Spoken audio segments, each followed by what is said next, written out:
Tener una pequeña palabra de oración. Oremos. Amante Padre, gracias le doy por este hermoso día que nos concedió y pues por las peticiones que fueron hechas en esta mañana. Usted conoce a su pueblo y pues Padre, solamente quiero pedir que cada uno de ellos pueda sentir su presencia en cada uno de sus vidas.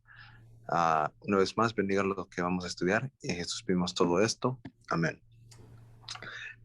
Um, La vida de Jesús es una vida que es muy interesante de estudiar y analizar, y también la vida de los discípulos, más que nada. Am, Uno de mis personajes más interesantes, pues, para estudiar en el Nuevo Testamento es la vida de Pedro. Sabemos que Pedro empezó como un pescador y luego fue llamado a ser un pescador de hombres. Y pues la vida de Pedro es pues muy interesante. Sabemos que Pedro decidió seguir a Jesús. Y pues creo que Pedro, en la vida de Pedro am, podemos encontrar una lección muy importante. Porque cuando pensamos en Pedro, ah, ¿verdad? Sabemos sobre lo que él hizo en el día de Pentecostés, ¿verdad? A través de él fueron bautizados 3,000 personas. Pero antes de que eso sucediera, ¿verdad? Antes de que él llegara a ser un líder importante de la iglesia primitiva, ah, vemos que también hubo un momento en su vida en la que él, lamentablemente, ¿verdad? Cayó y pues negó a Jesús. Negó a Jesús y pues fue un momento muy difícil para Pedro en sí poder sentirse aceptado por Dios y sentirse perdonado. Pero al final vemos que haya redención, ¿verdad? Por el Señor. Pero cuando leemos Juan capítulo 13, versículo 36, encontramos a un Pedro que ya tenía tiempo siguiendo a Dios. Y creo que aquí hay una lección, ¿verdad? El peligro, ¿verdad? De que cuando uno camina con Dios, ¿verdad? Empieza uno a sentirse confiable, ¿verdad? De que uno ya tiene tanto tiempo en la iglesia, de que ah, yo ya no soy débil a las tentaciones, de que el tiempo que llevo en la iglesia o estudiando mi Biblia, de que yo ya no soy inmune pues a los ataques del enemigo. Ah, entonces, versículo 36 empieza con Pedro, ¿verdad? Pedro ya tenía tiempo ya siguiendo a Jesús y pues él se sentía confiable, ¿no? En sus propias fuerzas. Y le dice a Jesús, le dijo Simón Pedro, Señor, ¿a dónde vas? Jesús le respondió, a donde yo voy no me puedes seguir ahora, mas me seguirás después. Y le dijo Pedro, Señor, ¿por qué no te puedo seguir ahora? Mi vida pondré por ti. Ah, Sabemos de que Jesús ya estaba a punto de morir, ¿verdad? Ya iba a llevar la cruz a- a- por nosotros y pues iba a dar su vida por nosotros. Y Pedro aún no entendía muy bien el ministerio de Jesús. Y Jesús ya había sido muy claro lo que el Mesías tenía que padecer, pero aún así, ah, ellos no verdaderamente entendían el tipo de sufrimiento que tendría que pasar Jesús. Y pues Jesús conocía a los discípulos, conocía a sus hijos, ¿verdad? Conocía la falta de fe que todavía tenían sus discípulos, que todavía necesitaban ser fortalecidos en la fe. Ah, y pues por esa razón, ¿verdad? Jesús también sabía de que cuando llegara el momento en que iba a ser perseguido, y iba a ser golpeado y pues más que nada crucificado, ah, los discípulos no estarían ahí. Y pues, ¿verdad? Jesús sabiendo esto, ¿verdad? Cuando Pedro le dice, Señor, ¿por qué no te puedo seguir ahora? Mi vida pondré por ti. Jesús le respondió, versículo 38, ¿tu vida pondrás por mí? De cierto te digo, no cantará el gallo sin que me hayas negado 3 veces. Y aquí fue una profecía muy importante, ¿no? Una profecía muy famosa que todos conocemos. Ah, Ellen G. de White escribe en Deseado a todas las gentes, ¿verdad? Que en este momento ah, era la oportunidad de Pedro de arrodillarse ante el Señor y pedirle a Jesús de que le ayudara a que su fe fuera fortalecido, ¿verdad? De que pudiera ah, Pedro reconocer la debilidad que existía en él aún y poder clamar ante el Señor que él previniera de que eso pasara, que, que detuviera de que su fe decayera cuando necesitaba ser fortalecida aún más. Sin embargo, no es lo que acontece, ¿verdad? Porque vemos que Pedro se aferra a sus propias fuerzas y pues cuando llega el momento, lamentablemente vemos que él falla, ¿verdad? Lo rechaza 3 veces, empieza a jurar cuando Jesús está ante el Sanedrín y pues vemos a un Pedro que fracasa, tal como el Señor había predicho, porque el Señor conoce a sus ovejas. Y pues lo más hermoso, ¿verdad? De este pasaje, ¿verdad? Es de que pues, el Señor sabía que Pedro iba a fallar, de que Pedro iba a pecar, de que Pedro aún no estaba listo para seguirlo. El Señor sabía de que Pedro aún no estaba listo para el ministerio que le esperaba y pues más que nada, ah, Pedro aún no estaba listo para el reino de los cielos.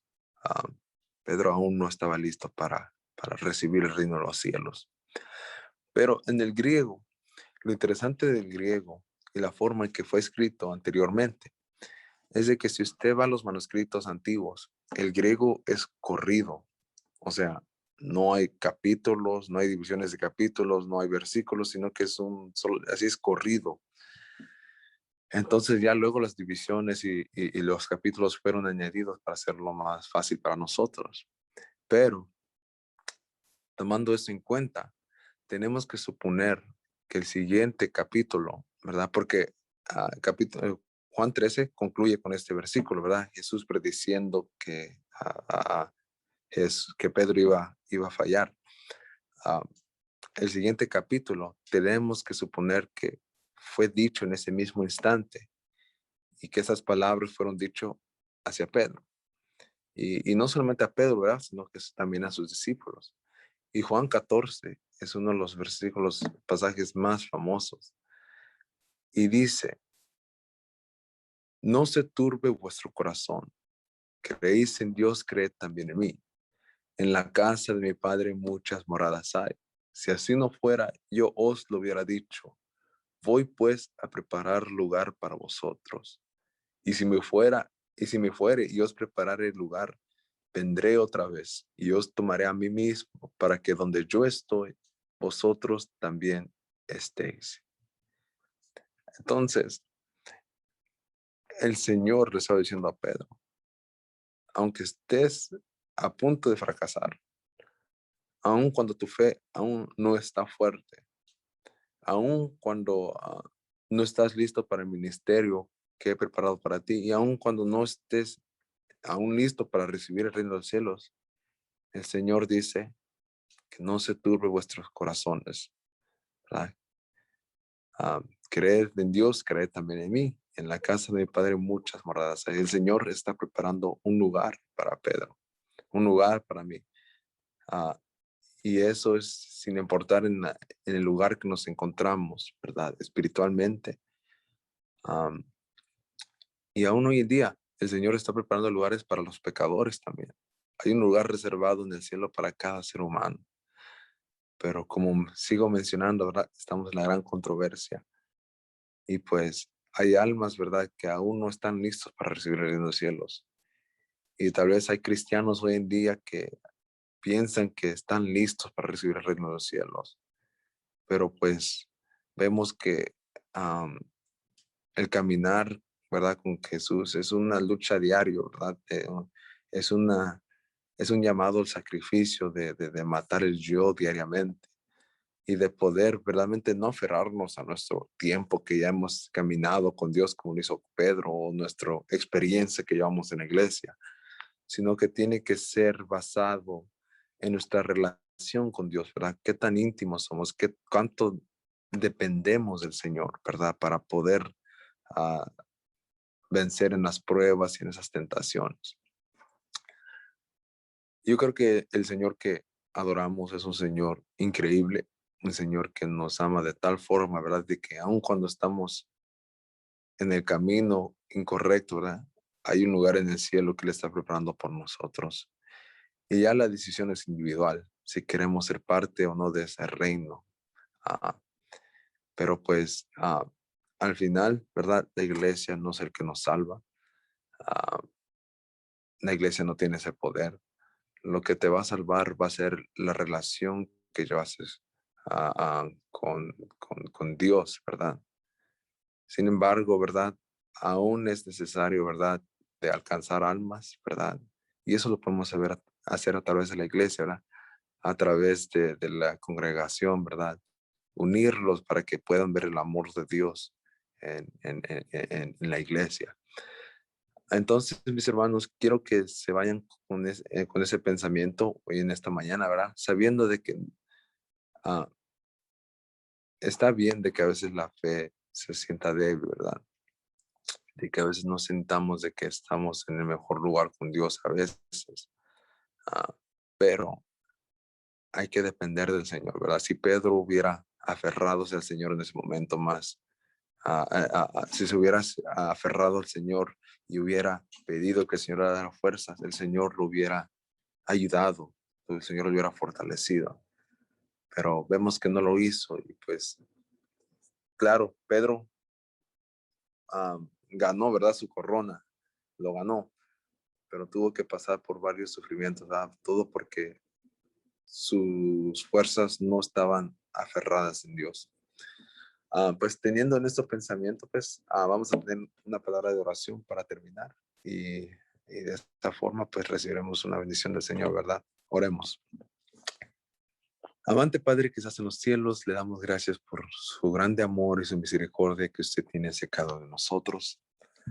Y Padre, le damos gracias porque más que nada por ese grande sacrificio que usted demostró, ¿verdad? En la cruz del Calvario, porque no hay mayor evidencia de su amor hacia nosotros que ese sacrificio, que usted mandó a su Hijo unigénito para que todo aquel que usted crea, ¿verdad? Para que no se pierda, más tenga vida eterna.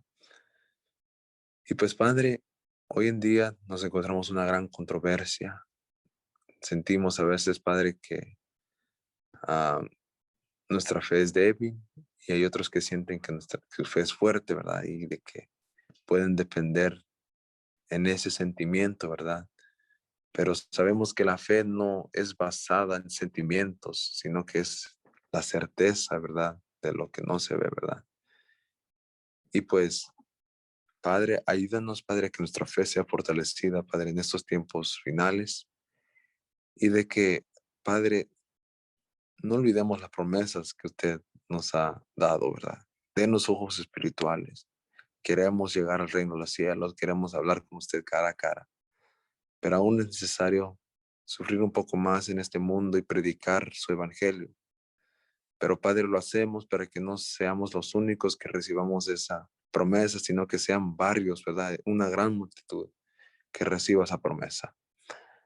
Y así que Padre, ayúdanos, Padre, mientras predicamos su palabra, fortalézcanos y que su Espíritu Santo, Padre, pueda morar en nuestros corazones y en nuestras mentes, Padre, y que nos dé las fuerzas necesarias para poder ser luz en la oscuridad.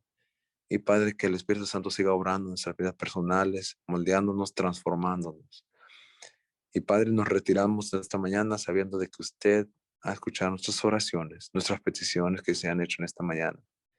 Y nos retiramos sabiendo, Padre, de que usted es bueno, de que usted nos sigue amando y de que usted sigue trabajando con cada uno de nosotros. Gracias por su amor. Y en Jesús pedimos todo esto. Amén.